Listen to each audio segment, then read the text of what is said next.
It began as a dream, a vision of a New England beyond the edge of the world. In the late 16th century, when Europe was bursting with ambition, conquest, and faith in discovery, a small fleet of English ships set sail westward, toward a land barely mapped, barely known, and almost mythic in its promise. The year was 1587. The destination, Roanoke Island. To the men and women who had come to be known as the Lost Colonists, it was a chance to build a new world. To history, it became one of its greatest mysteries. England, under the reign of Queen Elizabeth I, had begun to look across the Atlantic with restless eyes. Spain had conquered vast empires in the New World, bringing home gold, silver, and power. England wanted the same, not just for wealth, but for survival. The rivalry between the two nations was not only political, it was spiritual, a war between Protestant and Catholic, between new ambition and old order. Sir Walter Raleigh, one of Elizabeth's favored courtiers, was granted a royal charter to explore and claim lands on behalf of England. In his name and under his vision, the dream of an English America began. Raleigh never set foot on the continent himself, but he was the architect behind the expeditions. His first attempt in 1585, led by Sir Richard Grenville and commanded on land by Ralph Lane, established a small military outpost on Roanoke Island, a patch of forested land off the coast of what is now North Carolina. The location was chosen for its defensible position and proximity to friendly native tribes. But that first settlement was doomed from the start. Relations with local tribes deteriorated, supplies ran short, and morale collapsed. By the time English ships returned the following year, the colonists had already abandoned the fort, returning to England with the explorer Sir Francis Drake. Yet despite this failure, Raleigh's dream did not die. It simply changed form. In 1587, he commissioned another expedition. This time, not a military garrison, but a civilian colony. 90 men, 17 women, and 11 children sailed across the Atlantic under the leadership of John White, an artist and cartographer who had previously traveled with the first expedition. Among the settlers was White's own daughter, Eleanor Dare, pregnant with a child who would become the first English baby born in the New World, Virginia Dare. Their journey was not easy. The Atlantic was unpredictable, and their ships, captained by Simon Fernandez, faced storms and navigational disputes. Originally intended to settle in the Chesapeake Bay area, considered a more fertile and strategic location. The colonists instead found themselves once again at Roanoke, the same island that had witnessed failure 2 years earlier. Fernandez refused to take them further, insisting this would be their home. The settlers, weary and dependent on his authority, had no choice but to begin rebuilding. John White knew the risks. He understood how fragile their existence would be. A handful of settlers surrounded by vast wilderness and uncertain allies. The CROATOAN people, led by Chief Manteo, maintained friendly relations with the English. They had even traveled to England years before and met Queen Elizabeth herself. But other tribes, particularly the CROATOANs and Dassamunkapuks, viewed the newcomers with hostility. The wounds left by Ralph Lane's earlier aggression still lingered. The colonists began their work quickly, constructing homes from timber, planting crops, and fortifying the remains of the previous outpost. Their days were long, humid, and filled with unease. Strange noises echoed through the forests at night, cries of unknown animals, distant drums, and whispers carried by the wind. For many of these men and women, England's green hills and cobbled streets seemed an entire world away. Here they were surrounded by the endless rhythm of waves and forest, the unknown pressing in on all sides. Within weeks, they realized their supplies would not last. White made the difficult decision to return to England for provisions. His departure was reluctant. His daughter had just given birth to baby Virginia, a symbol of hope for the colony's permanence. The settlers promised to endure to hold fast until his return. Before leaving, they agreed upon a plan. If they were forced to move, They would carve the name of their destination somewhere visible. If danger forced them to flee, they would carve a cross above it. In August 1587, John White set sail for England, leaving behind his family and over 100 colonists. He believed he would return in a few months, but fate intervened. By the time White reached England, war had erupted. The Spanish Armada, the mightiest fleet in the world, was preparing to invade. Every available ship was commandeered for defense. White pleaded for passage back to Roanoke, but his requests were denied. For 3 years, the colony waited and vanished.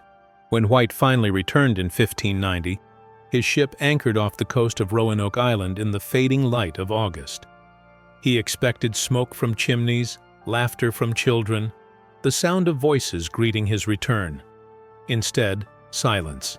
The settlement stood deserted. Weeds grew over collapsed fences.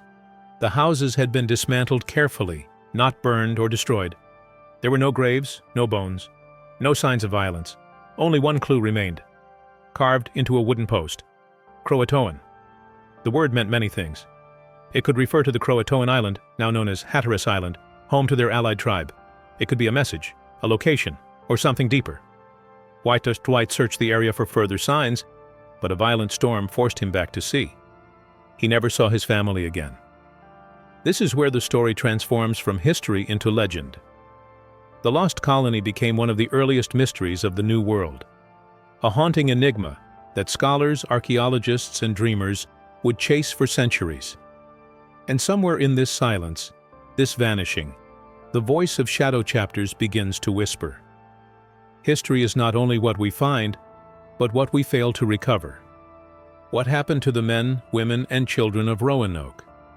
Theories would grow like vines, twisting through centuries of speculation. Some claimed the colonists were slaughtered by hostile tribes. Others believed they merged with friendly ones, disappearing into the native bloodlines of America. Still others thought disease, starvation, or natural disaster ended their lives. But every explanation carried holes. There were no signs of war, no bodies, no final evidence. The settlement's careful dismantling suggested intention, a relocation, not destruction. As years passed, rumors spread. English explorers claimed to see blue-eyed children among native tribes. Artifacts of English origin, iron tools, pottery shards, gun flints, appeared in unexpected places along the coast. Yet every discovery was ambiguous, every answer incomplete. The colony had vanished, but its shadow stretched endlessly through time. The mystery of Roanoke sits at the intersection of human hope and historical void. It was not only a disappearance of people, but of possibility. The first attempt to plant English civilization in the New World ended not with conquest or success, but with silence. A silence that became an echo, haunting every settlement that followed. Jamestown, Plymouth, and all the later colonies would live under its ghost. For the settlers who vanished, the world beyond Roanoke was vast and uncertain. Inland, dense forests spread endlessly, filled with life, danger, and unseen eyes. To the south, Spanish ships patrolled the seas, ready to destroy English intruders. To the north, weather could turn cruel without warning. The colonists were surrounded by unknowns, 1,000 ways to die and only hope to live. Yet, it is that hope which keeps the story alive. Hope that they survived. Hope that somewhere in the veins of later generations, a trace of Roanoke still breathes. The mystery did not end with White's return. It only deepened. In London, rumors grew. Some claimed White had exaggerated the disappearance to excuse his failure. Others whispered that Spain had captured the colonists and taken them south. There were reports, unverified but persistent, of Spanish soldiers finding English survivors and executing them. But no documents survived and no graves were ever found. Even centuries later, the search continued. Archaeologists combed through sand and soil on Roanoke and Hatteras Islands, uncovering pottery fragments, iron tools, and European objects among native settlements. In the early 21st century, new technologies, ground-penetrating radar, isotope analysis, and DNA sequencing, offered hope of solving the riddle. Yet every discovery only added new layers of uncertainty. The truth about Roanoke remains elusive, not because the evidence is missing, but because the story itself defies closure. It is a reminder that history is often incomplete, that for all our science, some human stories dissolve into the earth and sea, leaving behind only whispers carved into wood. The search for answers became as enduring as the mystery itself.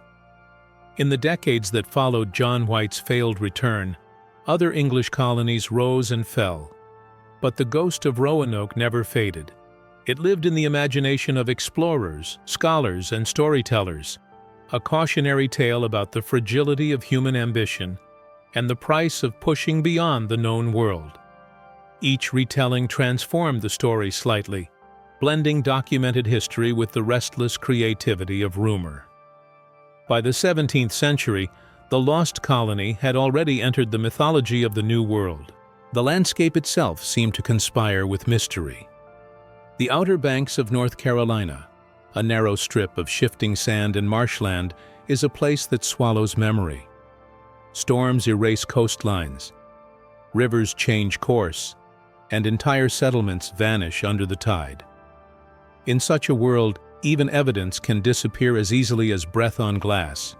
The colonists, if they left any trace beyond the carved word, were likely consumed by the landscape that both sheltered and betrayed them. Nature, indifferent and vast, became the final custodian of their story. Some clues, though, did survive. Fragments of memory passed orally among native tribes. Centuries later, European settlers recorded tales of tribes claiming descent from white ancestors who had arrived long ago and merged with their people. The Lumbee tribe of North Carolina, in particular, has long carried oral traditions suggesting a link to the Roanoke colonists. Linguists have noted traces of English words within older dialects, and genealogical studies have found European features among their ancestors. Yet such evidence remains tantalizing rather than definitive, suggestive threads that refuse to weave into certainty. In 1607, 20 years after Roanoke's disappearance, the English founded Jamestown in Virginia. There, rumors persisted of survivors living farther inland.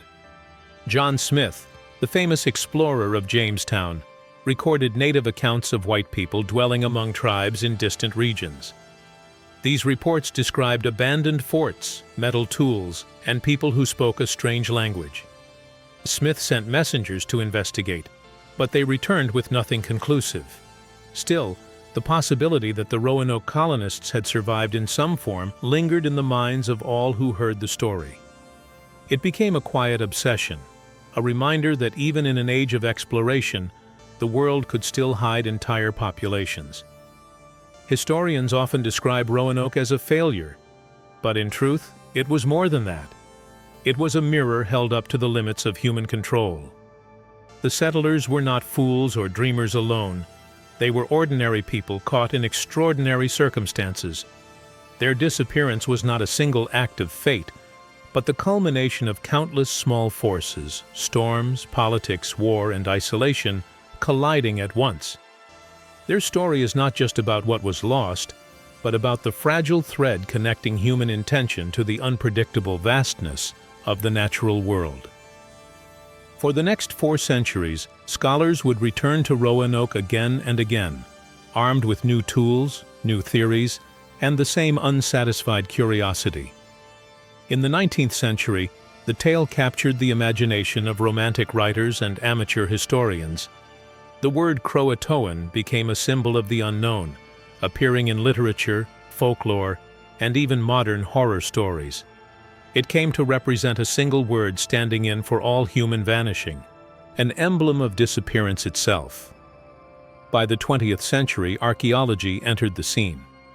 Excavations on Roanoke Island uncovered traces of the original settlement: post holes from palisades, iron nails, pieces of pottery, and musket fragments. Yet none of these finds revealed what had happened after White's departure. On Hatteras Island, the historic site of CROATOAN, archaeologists unearthed European artifacts, copper rings, glass beads, and the hilt of a sword. Some dated from the correct period, suggesting contact between the English and the CROATOAN people. But whether these items belonged to survivors or were merely traded goods remains uncertain. In 2012, a discovery reignited global interest. While examining a map drawn by John White himself, researchers at the British Museum noticed a patch. Literally, a small piece of paper pasted over another section of the map. When illuminated by light, a hidden symbol appeared beneath, a small fort marked inland, near what is now Bertie County, North Carolina. The symbol seemed deliberate. Some believed it indicated a planned relocation site for the colonists, known later as Site X. Excavations at this location revealed pieces of 16th century English ceramics and tools, though once again, evidence proved inconclusive. Each discovery seemed to whisper rather than speak. The mystery persisted not just because of what was missing, but because of what it represented: the collision between old world and new, between faith and wilderness, between the desire to claim and the reality of survival. The Roanoke colonists were meant to be England's first permanent presence in America, a foothold for empire. Instead, they became a ghost story haunting its foundations. In every generation, someone tries to solve it anew. Scientists have examined isotopic residues in soil, trying to trace European diets in native village sites. Geneticists have sought DNA links between modern tribes and English ancestry. Historians have reconstructed shipping logs, weather patterns, and trade routes. None have closed the case. The trail remains faint, like footprints washed by centuries of tide, and yet the absence itself has power. The Lost Colony endures because it embodies one of humanity's oldest fears: the idea of vanishing without a trace. In that silence, people project their own anxieties and hopes. To the early colonists of Jamestown, it was a warning of nature's indifference and the consequences of overreach. To 19th century romantics, it was a poetic tragedy. To modern audiences, it is a mystery that resists closure, a riddle that keeps history alive through its refusal to be solved. Among the many theories, some stand out for their persistence. The assimilation theory remains the most widely accepted among scholars, that the colonists, faced with starvation and isolation, sought refuge with the CROATOAN or neighboring tribes, integrating into their societies. Evidence for this rests not only in oral traditions but in logic. The colonists were not found dead or destroyed, and their dismantled homes suggest an organized departure rather than panic. Yet even this explanation leaves questions. If they had joined the CROATOAN, why was White unable to find them on his return? Why were there no written records, no messages beyond the carved word? The simplicity of CROATOAN feels both deliberate and insufficient, like a voice cut short mid-sentence. The attack theory imagines a darker end. Some historians speculate that after White's departure, hostility from neighboring tribes reignited. Without military defense or reinforcements, the colonists may have been wiped out in conflict. But this too lacks supporting evidence. No remains, no weapons, no ruins of violence were ever found. Roanoke structures appeared carefully taken apart, as though the settlers had methodically packed to leave, not died where they stood. The Spanish raid theory ties the mystery to international politics. During this period, Spanish soldiers were active along the southeastern coast, destroying foreign settlements to protect their territorial claims. If Spanish forces discovered Roanoke, they might have executed or enslaved the colonists, erasing the evidence to prevent retaliation. However, Spanish archives contain no mention of such an attack, and by the late 1580s, their attention was consumed by war with England itself. The timeline makes the scenario unlikely, though not impossible. There are even more speculative ideas: disease, natural disaster, or even supernatural events. But none withstand serious scrutiny. The coastal environment is harsh, and famine could have driven desperate decisions. Hurricanes, too, are frequent in the region, capable of erasing entire communities. But none of these alone explain the totality of disappearance, the absence of remains, and the deliberate carving of CROATOAN. It is as though the colonists wished to be remembered but not found. In modern times, the Roanoke mystery has seeped into culture far beyond the realm of historians. It appears in novels, films, and television shows, often reimagined through the lens of horror or the paranormal. The word CROATOAN has become a cipher, a stand-in for the unknown. Yet beneath the dramatization, the real story remains profoundly human. It is not about ghosts, but about endurance. It is about people trying to survive at the edge of the world, caught between the promises of empire and the raw truth of nature. In this way, Roanoke is not merely a lost colony, but a lost beginning. Its failure forced England to rethink its strategies, leading to more sustainable settlements later on. Without Roanoke's disappearance, Jamestown might never have learned from its mistakes. The lost colony, in vanishing, shaped the blueprint of future survival. As centuries passed, the very landscape that concealed the colony also preserved fragments of their world. Buried beneath dunes and pine forests, artifacts continued to surface: a signet ring bearing an English crest, shards of green-glazed pottery, fragments of gun barrels corroded by salt air. Each discovery carried with it a strange intimacy. An object once touched by human hands, now unearthed like a whisper from time. Archaeologists handle these items with reverence, knowing they are holding not just material remnants, but echoes of a vanished hope. To stand on Roanoke Island today is to feel the weight of that absence. The trees sway over quiet clearings, the air heavy with salt and memory. Tourists come to see the reconstructed earthworks and to imagine what once stood there. At night, the wind carries a hollow sound across the sound, and some say it feels as if the island itself remembers. The story is performed each summer in the open-air drama The Lost Colony, a ritual retelling that keeps the mystery alive. Beneath the lights, actors reenact the landing, the birth of Virginia Dare, and the moment of disappearance, an echo of history preserved through art. The tale's endurance lies in its ambiguity. If we had found their bones, perhaps the story would have ended long ago. But uncertainty keeps it breathing. Each unanswered question invites new generations to search again, to speculate, to wonder. And maybe that is its true legacy. Not the settlement that vanished, but the curiosity it left behind. Centuries after John White first stood among the empty remains of Roanoke, the mystery continues to breathe through time. The lost colony has become more than a historical question. It has become a reflection of something elemental within the human story.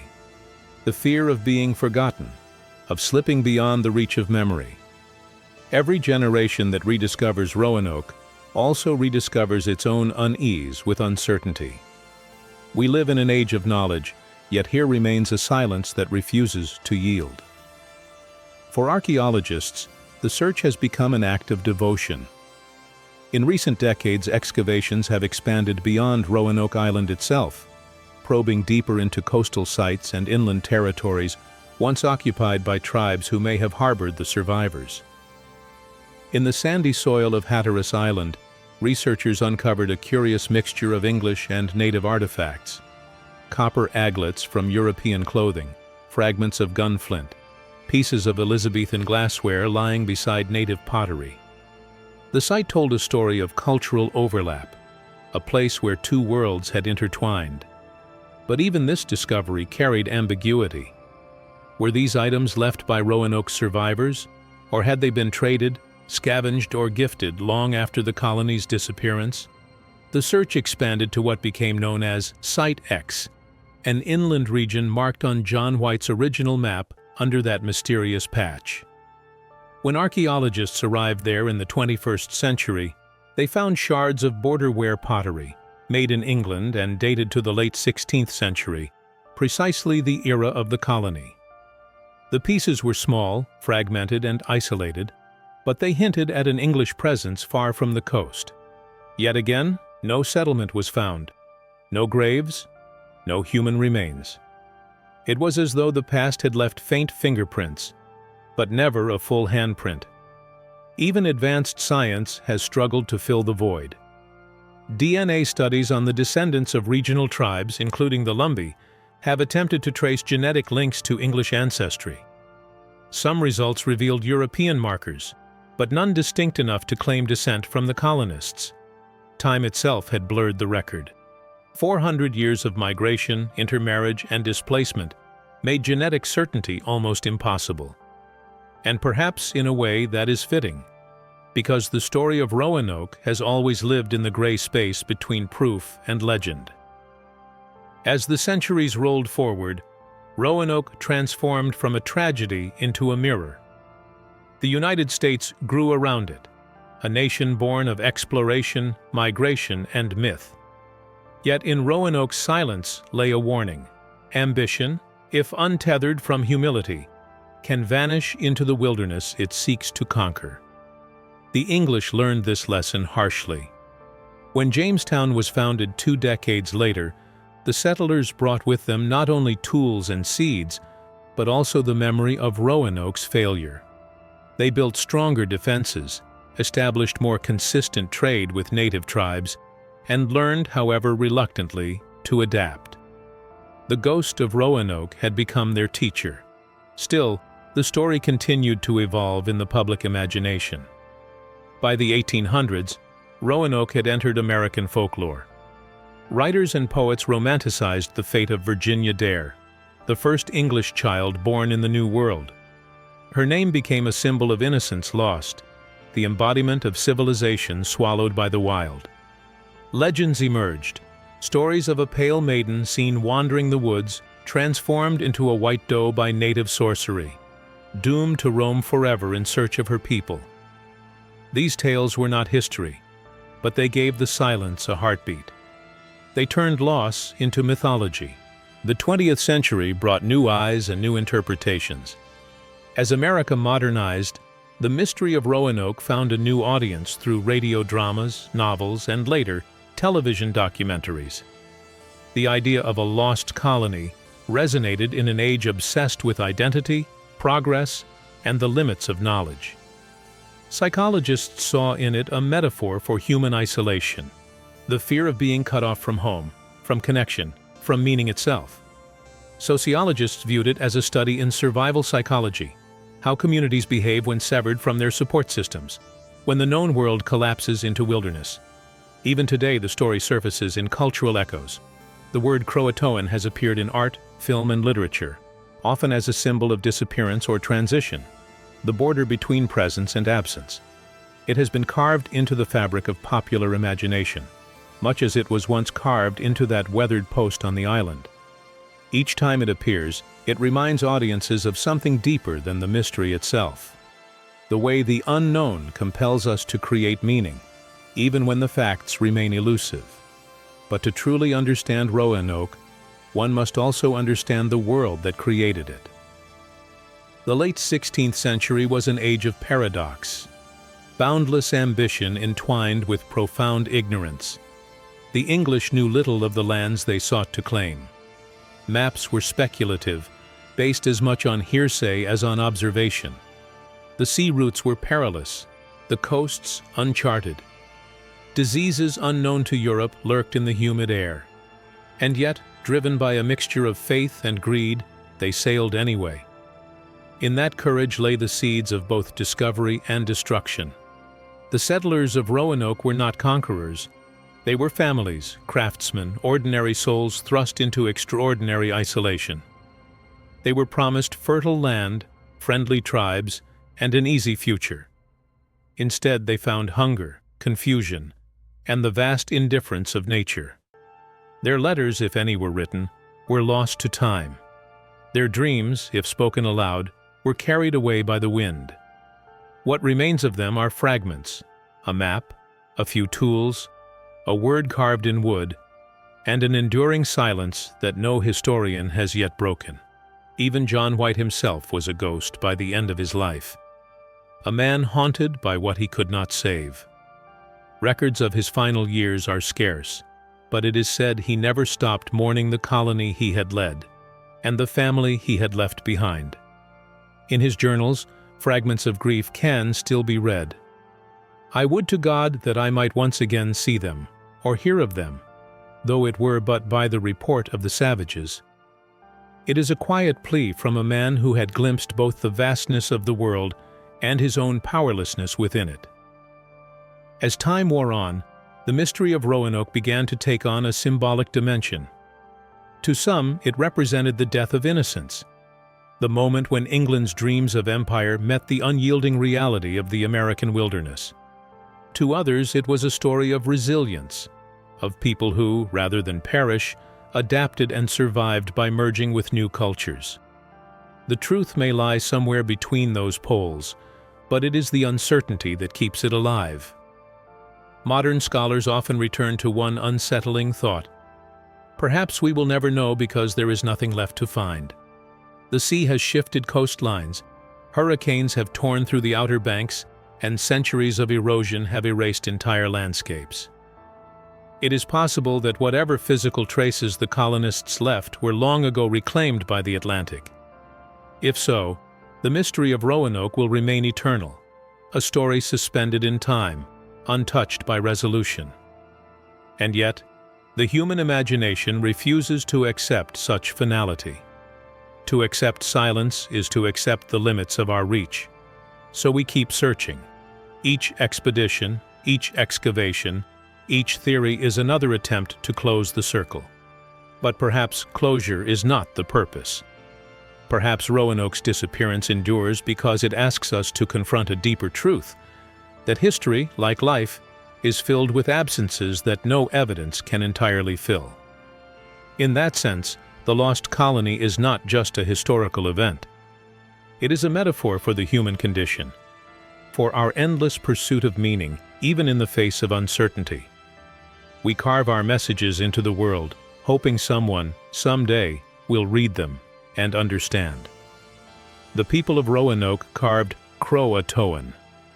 We, centuries later, carve questions. Both acts are the same, cries into the void, proof that we were here, that we tried to make sense of the dark.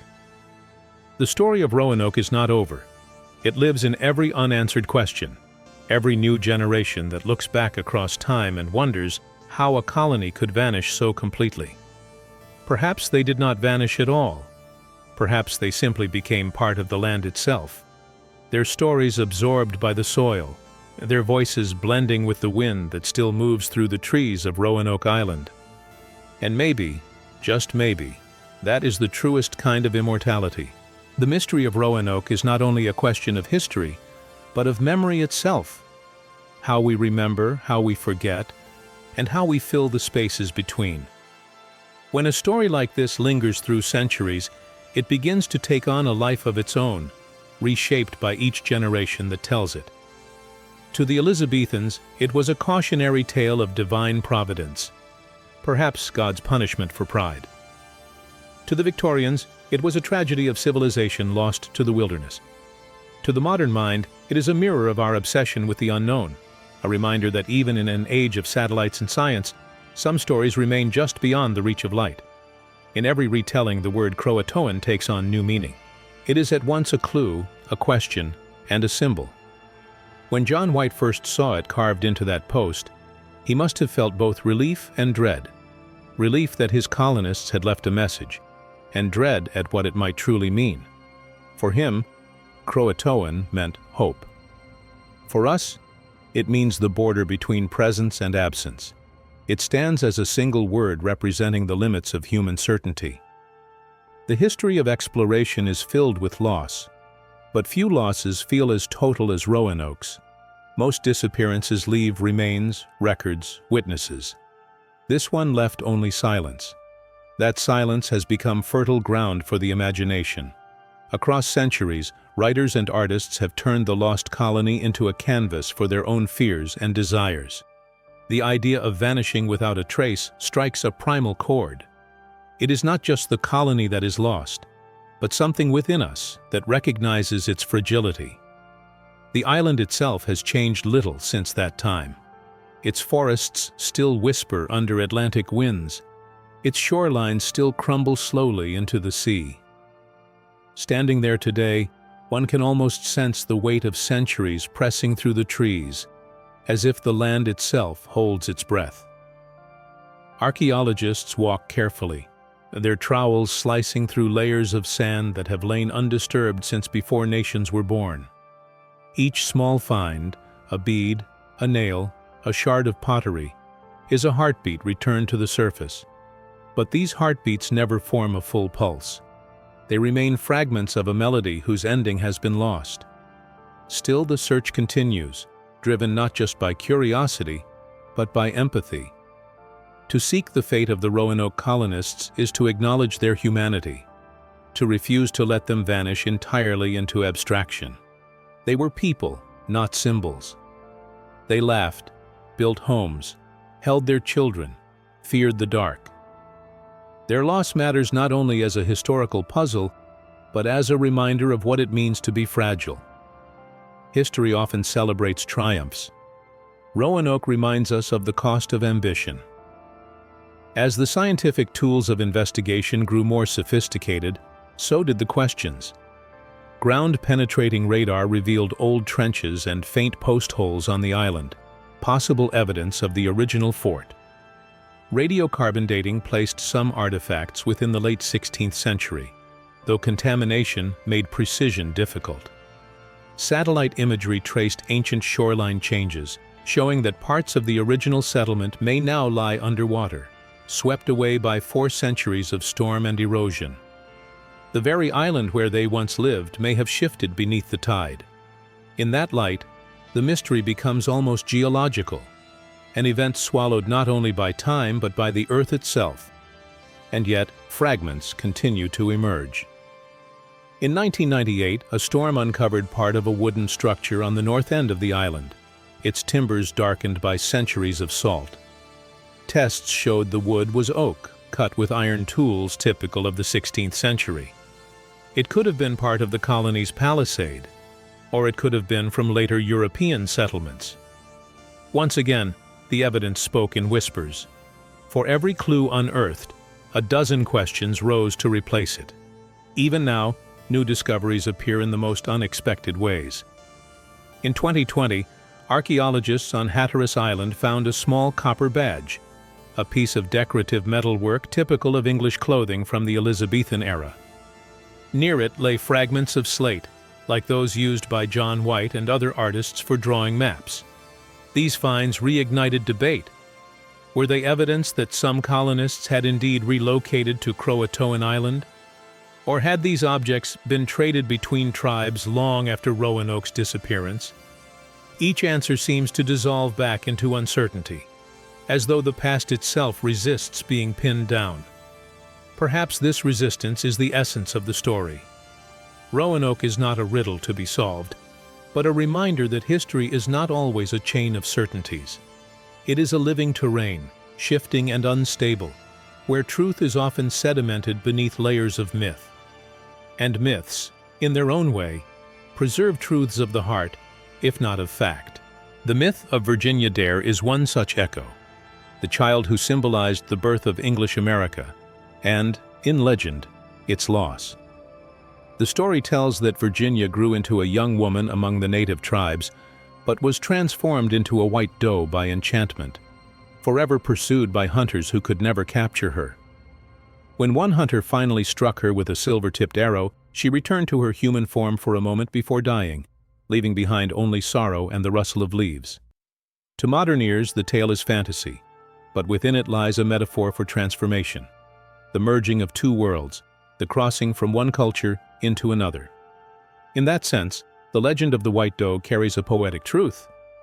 The colonists may have vanished, but their story did not end. It changed form. Roanoke, then, can be seen as the first intersection between the Old World and the New, a point where English settlers met the deep reality of the American continent and were absorbed by it. This idea, sometimes called the cultural absorption theory, suggests that rather than dying, the colonists adapted, learning to live within native societies. The evidence, though sparse, fits the pattern: dismantled houses, absence of violence, mixed artifacts, and later reports of European traits among native populations. It paints a quiet picture of survival, not the triumph of empire, but the humility of endurance. In this interpretation, Roanoke was not a failure at all. It was transformation. The English dream of planting a New England across the sea did not vanish. It simply changed shape, blending into the living fabric of the land. The colonists ceased to be English settlers and became something else, the first to cross not just an ocean, but an identity. In their disappearance, they may have become the first Americans, but the human heart craves closure. The modern world, built on data and proof, struggles with open-endedness. We want to know where they went, who they became, what the word CROATOAN truly meant. We want to complete the story, as though completion itself could bring them back. But perhaps they do not need to be found. Perhaps their disappearance serves a larger purpose, a reminder that the unknown is not an enemy, but a teacher. Throughout history, every civilization has faced its own version of Roanoke, an event that resists explanation, a silence that humbles knowledge. For the English, Roanoke was the first. It taught them that conquest was not enough, that the land demanded understanding. It was a lesson written not in ink, but in absence. The power of the Roanoke story lies not in what is known, but in what remains uncertain. That uncertainty has kept the colony alive in ways no settlement ever could. The settlers of Jamestown, Plymouth, or Massachusetts Bay left records, graves, and dates, and in doing so, they became chapters in a closed book. Roanoke, by contrast, remains an open page, forever unfinished. Its mystery ensures that it will never fade entirely into the past. And so, the Lost Colony endures, not as a tragedy of failure, but as a living echo. It is a reminder that history's greatest stories are not those we can solve, but those we continue to seek. The silence of Roanoke calls to something ancient within us, the impulse to look beyond the horizon, to search, to imagine, to believe that some part of the unknown still belongs to us. It is said that at dusk, when the mist drifts low over the waters of the Outer Banks, the island feels suspended in time. The trees creak softly, the tide laps against the shore, the air holds the scent of salt and decay. In those moments, one might imagine hearing faint voices, laughter, footsteps, the echo of hammers on wood. The ghosts of Roanoke are not malevolent. They are simply waiting, half remembered, half forgotten, their story woven into the hum of the wind. This is where Shadow Chapters listens, in the space between what we know and what we can only feel. The Lost Colony is not just history. It is a parable of human yearning. It reminds us that even in disappearance there is legacy. Even in silence there is meaning. Time has a way of softening mysteries, turning them from open wounds into quiet fascinations. Yet the Lost Colony of Roanoke remains strangely sharp, an absence that refuses to fade into background noise. Each new decade brings another attempt to solve it, another team of explorers or scientists armed with tools their predecessors could not have imagined. Still, the island keeps its secrets, as if guarding them deliberately. In the 21st century, the mystery of Roanoke entered the digital age. Archaeologists began to use ground-penetrating radar, LiDAR scanning, and satellite imagery to reconstruct the landscape as it would have appeared in 1587. The results were revealing. Much of the island's northern tip, believed to have hosted the main settlement, had eroded into the Albemarle Sound. The coastline, reshaped by centuries of storms, had retreated hundreds of meters inland. If the original fort and homes once stood near the shore, the sea has long since claimed them. In that light, John White's confusion upon returning makes even more sense. The land he left behind may not have existed in the same shape by the time he came back. Teams from the First Colony Foundation and other organizations have spent years sifting through soil layers on Roanoke, Hatteras, and the mainland. At Hatteras, known in White's time as CROATOAN, they uncovered thousands of artifacts: native pottery, iron tools, copper beads, and fragments of English ceramics. Some of these objects could indeed have come from the colonists.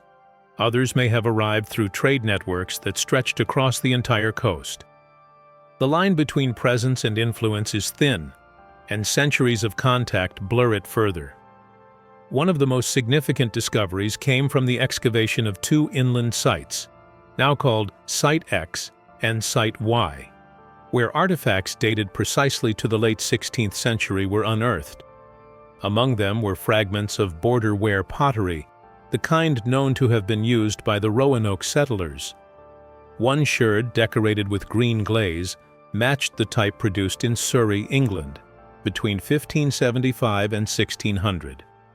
Another find, a fragment of a gun flint, hinted at English weaponry being present far from the coast. To some historians, this was the first physical proof that part of the colony had indeed moved inland. To others, it was merely evidence of scattered contact. The soil, as always, spoke in riddles. Yet each fragment, however small, adds a heartbeat to the story. They are reminders that these people were real, that their footprints once pressed into this earth, their hands once touched these objects. History tends to flatten its figures into symbols, but archaeology restores their humanity grain by grain. When a researcher uncovers a piece of pottery from the 1580s, they are not just uncovering a clue. They are holding a moment in which a human being once existed. For all the speculation and science, the most credible theory remains that of assimilation. The colonists, left stranded and starving after White's departure, likely sought refuge among friendly tribes, most plausibly the CROATOAN. From there they may have scattered further, blending into regional communities along the Chowan and Roanoke rivers. This explanation aligns with every tangible clue: the absence of violence, the word carved in wood, the mixture of artifacts, and the later reports of light-haired or gray-eyed native populations.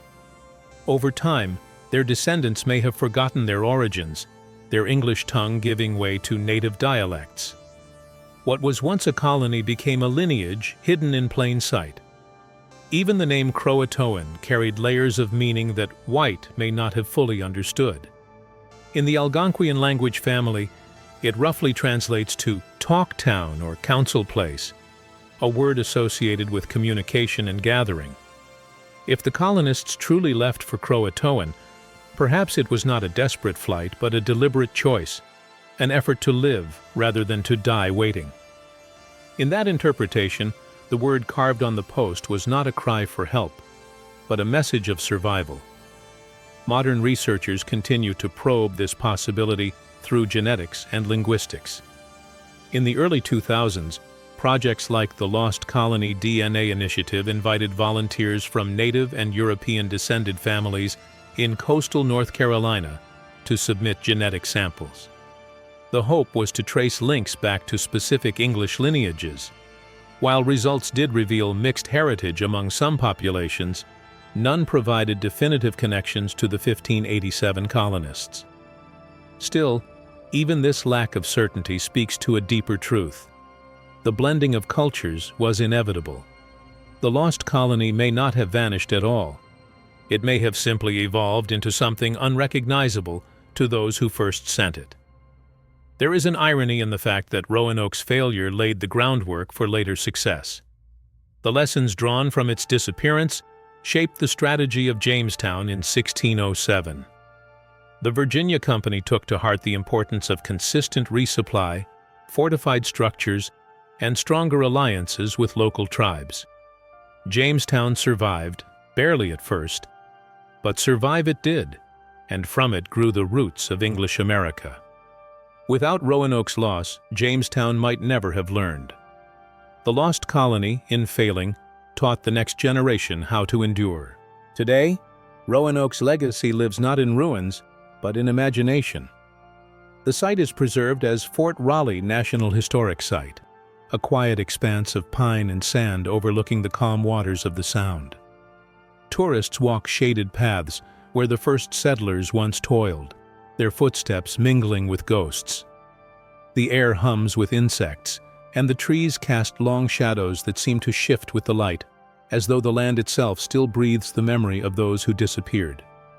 In summer, the open-air drama, The Lost Colony, is performed beneath the stars, reenacting the voyage, the settlement, and the final haunting silence. Thousands gather to watch, their faces lit by stage torches, listening to a story that has never truly ended. For historians, the enduring power of Roanoke lies in its duality. It is both a historical mystery and a philosophical reflection on the limits of human understanding. The colonists sought to impose order upon the unknown. Instead, the unknown consumed them. Their disappearance reminds us that exploration is not always about discovery. Sometimes it is about humility. It is about learning that not every question demands an answer, and not every story can be closed. As the 21st century deepens, new technology may yet change what we know. Advances in environmental DNA, isotope analysis, and sediment scanning may reveal chemical traces of 16th century habitation buried beneath the island's changing soil. Satellite spectroscopy might one day detect patterns invisible to the human eye. Yet even if one final piece of evidence were found, a settlement, a document, a human bone with English DNA, the power of Roanoke would remain.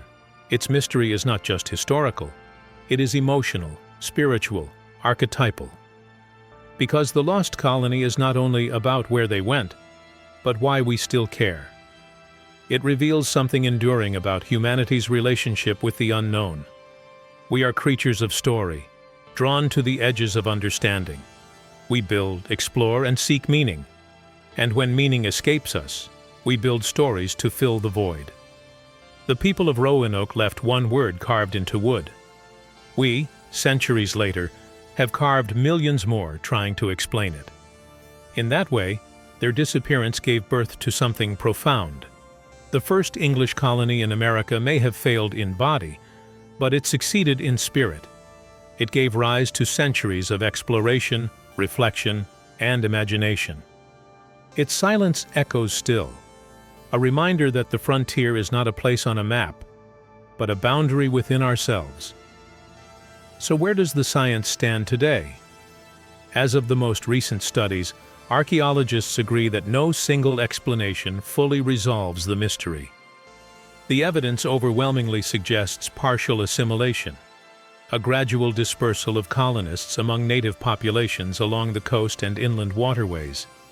Artifacts at Hatteras Island, Site X, and other nearby locations confirm ongoing English presence or influence during the correct period.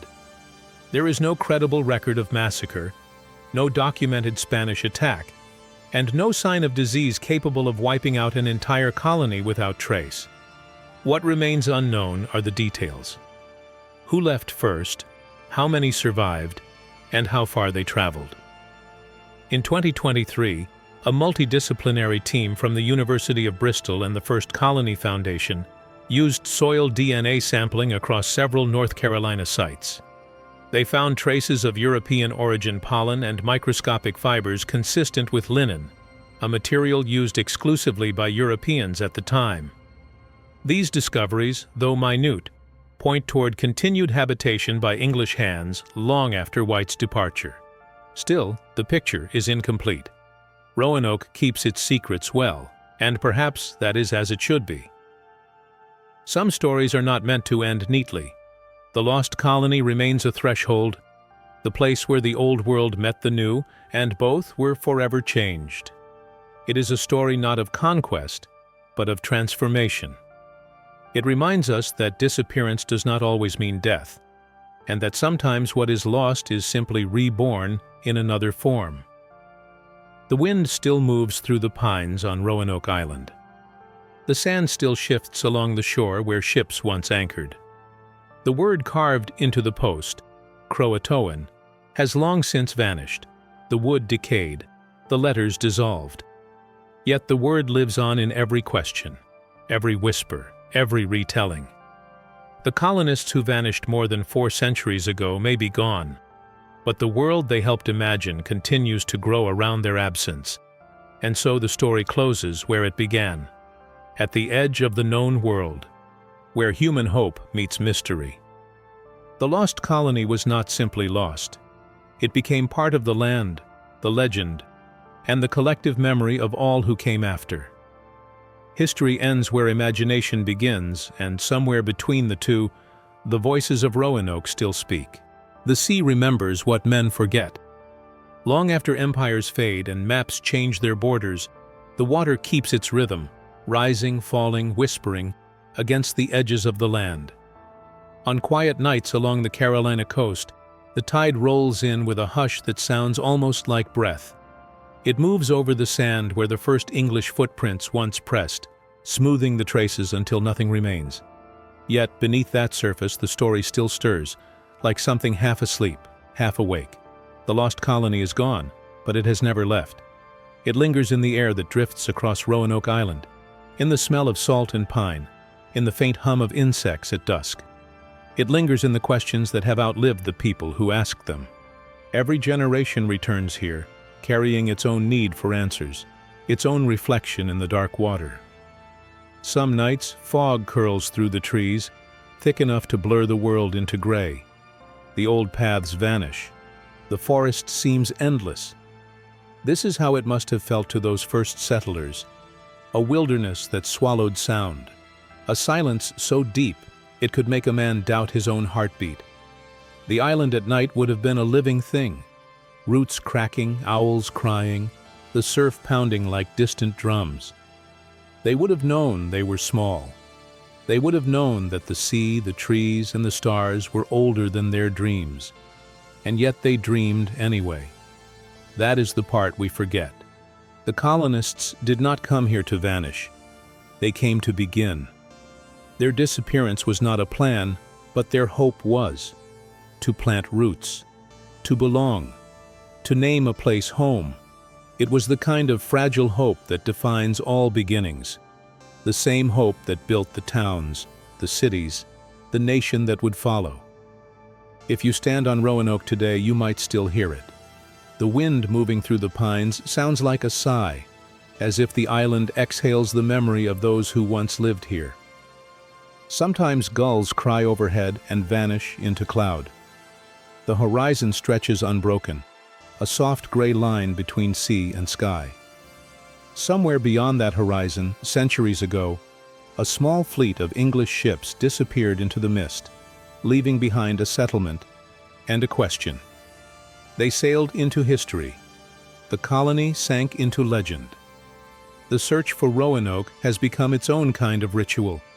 Scientists and storytellers walking the same ground, looking for meaning in the dust. Each discovery feels like a whisper, each failure like a closing door. Yet the silence never feels final. It is a patient silence, the kind that waits rather than ends. There is a theory, not in textbooks, but in the quiet space between them, that some mysteries endure because they are meant to. That the act of not knowing keeps us looking outward, keeps us humble. If everything could be proven, the world would lose its depth. Roanoke's greatest gift may be the space it leaves us to wonder. Imagine for a moment the last night on the island, the torches guttering in the wind, the air heavy with rain. Somewhere, a decision is made. To leave. To survive. They pack what they can carry, tools, food, the few possessions that mean something. They carve one word into wood, CROATOAN, and step into the dark. The forest closes behind them. No one sees them go. Their voices fade beneath the sound of the waves. Maybe they reached the next island. Maybe they found shelter among friends. Maybe they lived long enough to tell their children about the land they had come from, the faraway country of rain and stone called England. Maybe those children grew, forgot the language, forgot the names, until only fragments remained, a song, a prayer, a story about a white doe who once walked through the forest. Centuries later, when the archaeologists kneel in the dirt and lift a shard of pottery from the earth, they are not just holding an artifact, they are holding a breath. The air trapped inside that fragment is the same air those colonists once breathed. The soil that clings to it has touched every century between then and now. To touch the past is to realize how little separates the living from the lost. When night falls, the island darkens quickly. The trees become silhouettes, and the water mirrors the stars. If you walk the shoreline, you can see the lights of the mainland far across the sound. Faint, distant, trembling like candle flames. In 1587 there were no such lights. Only darkness, and the endless sound of the sea. The people of Roanoke are gone, but the ocean that carried them here still moves with the same pulse. It is the same ocean that brought their descendants, the same that will outlast us all. The tide erases and renews again and again, like memory itself. In the end, perhaps that is what Roanoke teaches, that nothing is truly lost, only changed. The colony dissolved into the land, into legend, into the bloodstream of history. Their voices became echoes, their lives became questions, and those questions became the story we tell tonight. The historian writes to explain, the poet writes to feel. The truth of Roanoke lives somewhere between the two, in the space where explanation meets emotion, where fact bends into mystery. It is not a story of ghosts, but of persistence. Somewhere beneath the soil and the shifting dunes, the remnants of their world still rest. The timbers of a palisade, the ashes of a hearth, a bead once worn around a child's neck. These things are waiting, but they are not lonely. The island keeps them, the sea sings to them, and every time someone whispers their story, they stir.